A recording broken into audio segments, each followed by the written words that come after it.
Makin ada usaha penjegalan dan membuat Anies diganggu, maka persepsi publik itu membuat yang buat rezim. Itulah cara berpikir yang terbalik. Persepsi publik bukan soal persepsi, risiko-risiko yang diambil itu dia mainin kok. Betul. Dia beli itu permainan. Kalau faktanya Ronaldo tuh pernah bilang, Ronaldo tuh followernya tuh dia bilang salah satu yang buat saya besar itu hater saya. Jadi saya berterima kasih ke haters gitu loh. Jadi kasus-kasus kayak gitu itu quote and unquote menguntungkan Anies dan merugikan rezim. Rezimnya karena dianggap apapun yang quote and unquote penjegalan nyusahin Anies, maka blamingnya ke rezim. Dan itu buruk. Dan karena itu makin Anies dijegal, makin berkibar. Jadi posisinya memang saat ini kalau PKS ya sepertinya harmonis sekali ya dan siap kapanpun tinggal tunggu timing. Ya, timing rezim dan yang dimaksud apa rezim? Nah, tuh Bang. Harus jelas nih Bang. Enggak rezim Harus ini jelas Bang. Perlu diluruskan. Harus jelas Bang. Kami tadi nggak mau bahas itu tapi Bang Panda yang mancing Bukan silakan. Boleh kalau dari rezim Bang yang Panda. dimaksud pemerintahan Jokowi mengganggu gitu loh. persepsi. Atau kekuatan Nanti Jokowi. kalau ini Pangi bisa ngecek ya. Jadi gini, makin ada usaha penjegalan dan membuat Anies diganggu, maka persepsi publik itu membuat yang buat rezim. Itulah cara berpikir yang terbalik.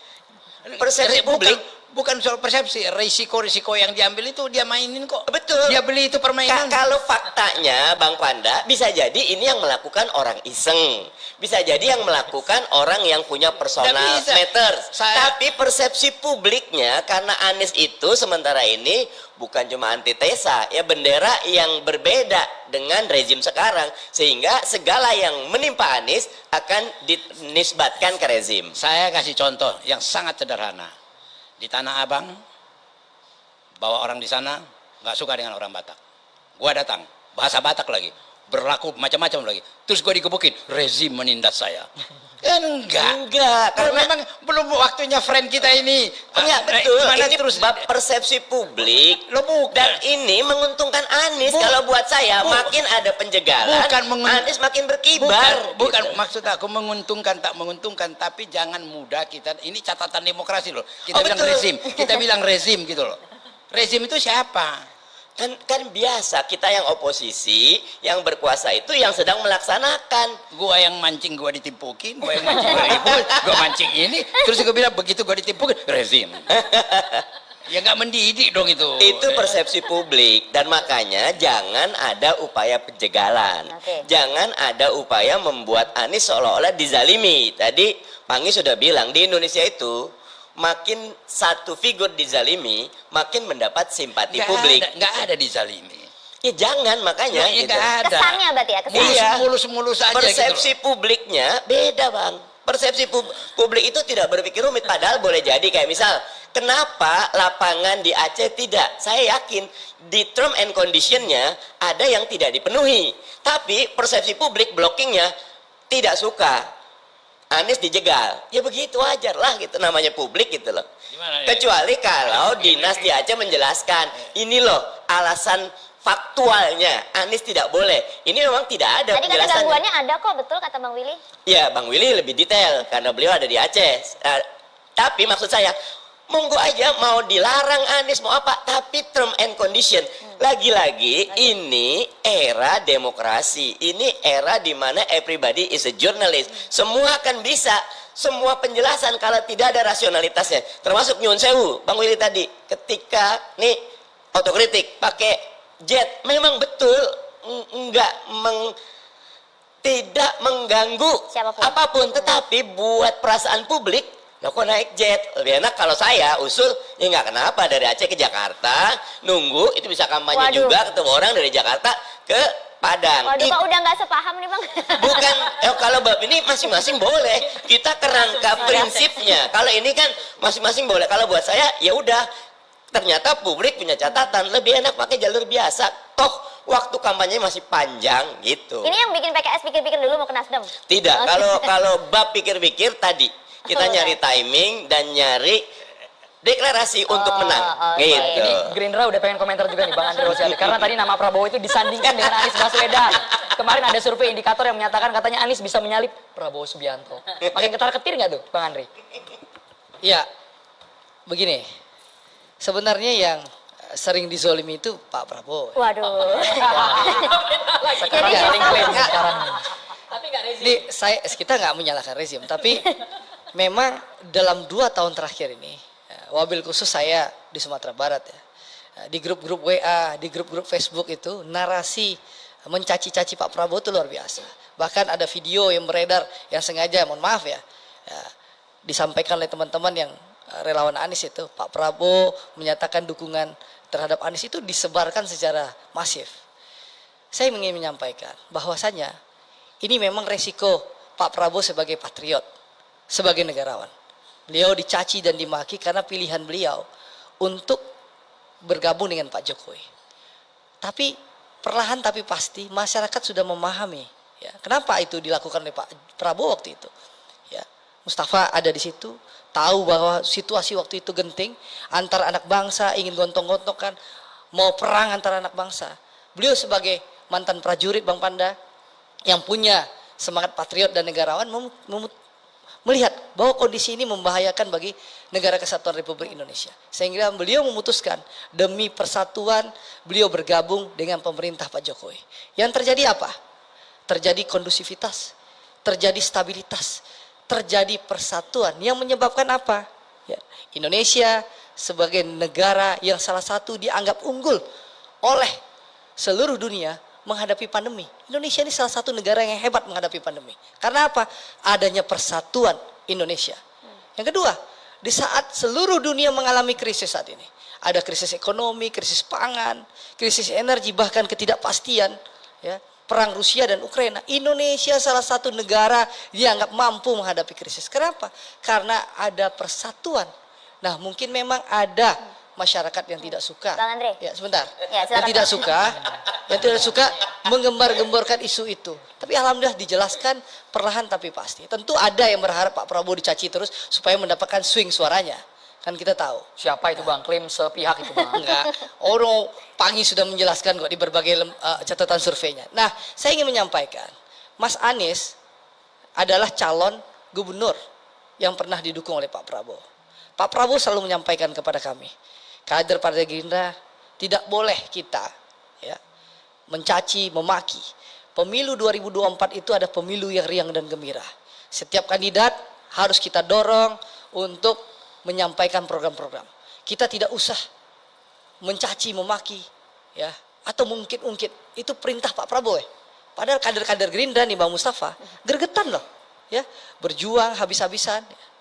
Ya, karena melihat Pak Prabowo ya mendukung dan memodali Mas Anies, dan kami semua kader Gerindra patungan rame-rame. Ya, sebentar Mas Mustafa. Dan mohon maaf ya, ini kami ya yang di bawah. Ternyata Mas Anies pun maju, itu hak beliau. Kami menghormati. Tapi mbok ya etika ngomong ke Pak Prabowo. Tapi nggak dilakukan. Tapi sudahlah, itulah kebesaran jiwa Pak Prabowo. Tidak boleh kita mengungkit-ungkit itu. Ini bukti diungkit Bang malam hari Ya, ini. ini kan saya yang menyampaikan. Ini sebentar, Andro. Kan kita penjelasan bahwa Bapak kita penjelasan. Bro, ini rasa yang dirasakan oleh kader Gerindra. Artinya kader Gerindra ada rasa sakit hati dengan Anies yang Baswedan. berkeringat berdarah-darah, ya, membesarkan Mas Anies, ya, membesarkan Mas Anies.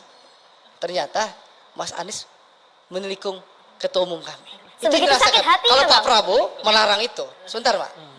Nggak, maksud saya, lalu Mas Anies satu. nggak deklarasi kok, dia didukung. Ya. Kok jadi ujung saya maju presiden, dia didukung gitu. Nanti Ya. tanya ke sini nih. Lalu satu.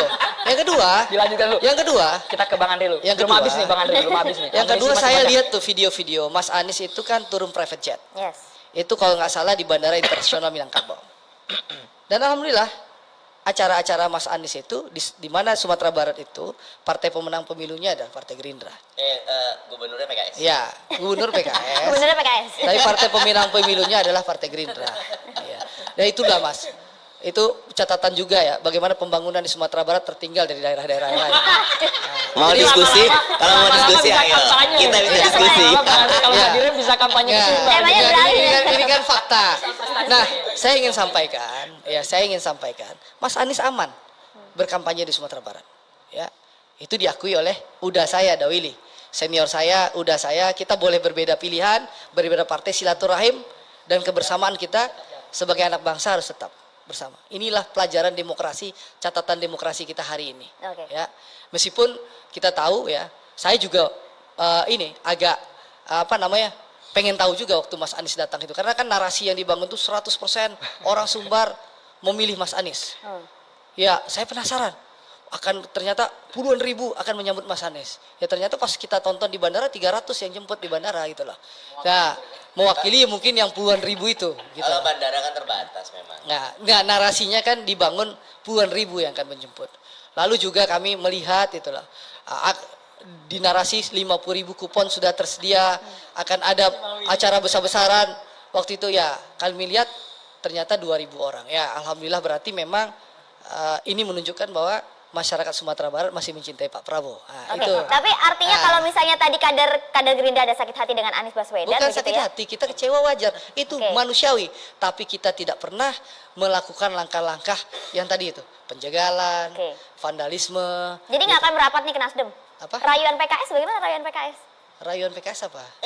Kan informasinya kan katanya ingin mengulang masa Ya kesuksesan mengulang 2004. tentu PKS mendukung Pak Prabowo jadi presiden. Tapi komunikasi sama Nasdem erat juga, Bang. Nggak apa-apa. Jadi gini, kita boleh berbeda pilihan. Silaturahim, komunikasi itu harus kita jaga. Jangan sampai, ini pesan Pak Prabowo kepada kami. Pemilu 2024 itu harus pemilu yang dan gembira. Kita boleh berbeda pilihan. Berbeda partai politik, berbeda calon presiden, calon gubernur, bupati, wali kota. Tapi kebersamaan kita sebagai anak bangsa harus kita jaga.